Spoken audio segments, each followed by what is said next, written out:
Vladimir Putin is widely expected to return as Russian president in 6 weeks' time, and he could, in theory, remain in power until 2024. But perhaps not surprisingly, opposition to his dominance is growing. Last month's protests broke out across Russia after parliamentary elections, which were widely regarded as rigged in favour of Mr. Putin's party. For tonight's special report by our Foreign Affairs correspondent Jonathan Rugman, Channel 4 News has been behind the scenes with 3 opposition groups in St Petersburg, where the 1917 revolution began. In the past few weeks, Russia's been roiled by the biggest street protests in 20 years.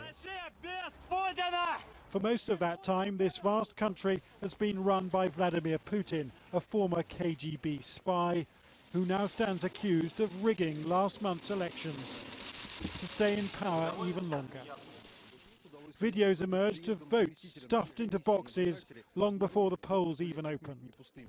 This woman was filmed voting dozens of times, and officials have been caught on camera busily trying to change the election result. Mr. Putin's hometown is St Petersburg, where the mood is turning against him. Give power to the people, they chanted last month. Others never had the chance to be heard. The 1917 revolution began here. So could this be the launchpad for Russia's version of the Arab Spring? Channel 4 News has been given access to 3 groups in the vanguard of anti-Putin protest. These are the most notorious and secretive of St Petersburg's revolutionaries. They're currently in hiding, and there's an international warrant out for their arrest. Their name is Voina, which means war. On New Year's Eve, they set fire to a police transporter, claiming this was their gift for all political prisoners. They've turned over police cars in protest.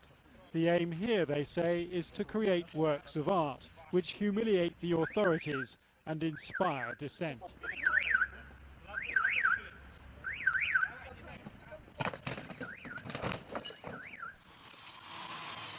Here they soldered and screwed shut the doors of a restaurant owned by a Putin supporter. And after many rehearsals, it took them just 23 seconds to paint this giant phallus on a raised bridge right next to the headquarters of the FSB, the modern-day version of the KGB, where Putin began his career. The 3 ringleaders live by stealing food and clothing, and they're constantly on the lookout for the police. They keep their home address secret, and it's so run down that they have no piped hot water. 2 of them were imprisoned for 3 months last year until the British graffiti artist Banksy posted £80,000 bail. They're bringing up a 2-year-old child here, and even he has to sleep in a cardboard box to keep warm. And Putin, they believe, will stay cozy in his position of absolute power unless they escalate their protests. Я не верю в мирный протест. Я считаю, что мирный протест в России невозможен. Потому что если действовать только законными методами, то есть так, как предлагают сейчас делать организаторы этих многотысячных митингов, то законными методами невозможно противостоять власти.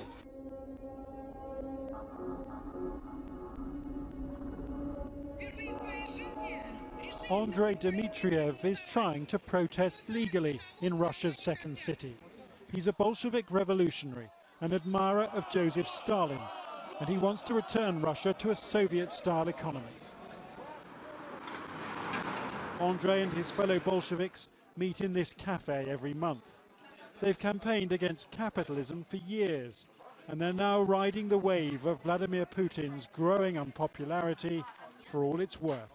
И вот накопилась эта критическая масса, и самое опасное для них, для власти, что их похоронит, то, что это масса образованных горожан.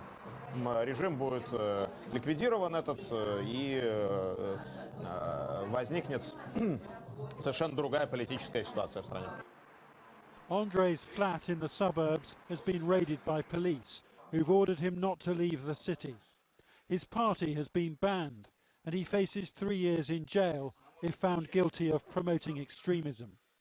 He says that Vladimir Putin, once seen as Russia's strongman, is now its tyrannical Tsar, and that if he rigs presidential elections in March, he will face a Russian version of the Arab Spring. Что это его желание царствовать до добра его не доведет, и что будут мощные очень гражданские протесты в марте в России, еще больше, чем то, что было в декабре. И, в принципе, это шанс переломить судьбу страны.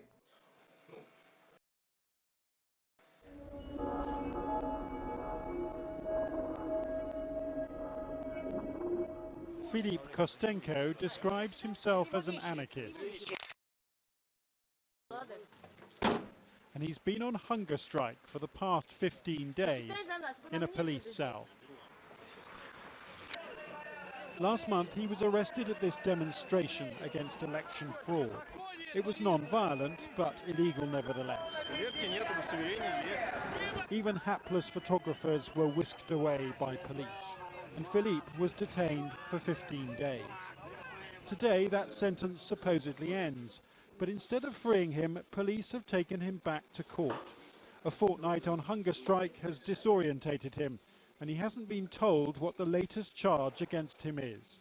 Я был задержан на гостином дворе, где проходили акции протеста против фальсификации выборов, и после этого был посажен на 15 суток на Захаревскую приемник распределитель ГУВД, и, собственно, там находился до этого под арестом. А теперь, после того, как меня выпустили вчера, снова оформили привод и доставили вот уже в этот суд, для того, чтобы здесь уже новое дело фабриковать. The judge sentences Philippe to another 15 days. It turns out his crime is swearing in public, which is illegal.